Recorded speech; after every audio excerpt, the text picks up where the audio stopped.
Why do we like to nip it in the bud? Television has been the source of countless catchphrases from "Did I do that? That's Urkel from Family Matters," to "Aye," which you might remember from Fonzie and Happy Days. For baby boomers, one of the more familiar was skittish Deputy Sheriff Barney Fife, played by Don Knotts, admonishing people to nip it in the bud on the Andy Griffith Show. If you love discovering quirky language facts like this, don't forget to subscribe for more. But what does it actually mean to nip it, whatever it is, in the bud? According to Candace Osmond of Grammarist, the idiom has literal roots in horticulture. When you snip or nip a plant in its bud, you're halting its growth and preventing it from spreading. As a metaphor for a problem, you're solving a brewing concern before it has a chance to develop into something bigger.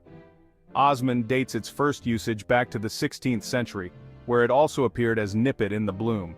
It's usually seen as a good thing, though it was sometimes used to indicate one has intervened on a potentially good thing, which would make it a bad thing. Some examples. These petitions, so opposite to each other, seem to threaten the seeds of division, which the convention should nip in the bud.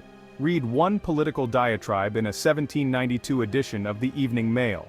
In accordance with British typography of the era, S was represented by a long S, which looks like an F, making it thief petition, faux opposite to each other, theme to threaten the feeds of division, which the convention would nip the bud.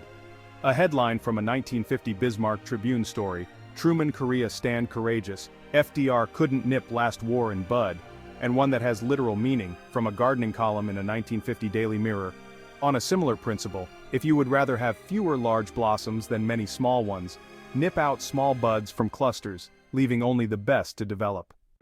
Sometimes people confuse nip it in the bud with nip it in the butt, a phrase with no known origin and likely a mangling of the original idiom.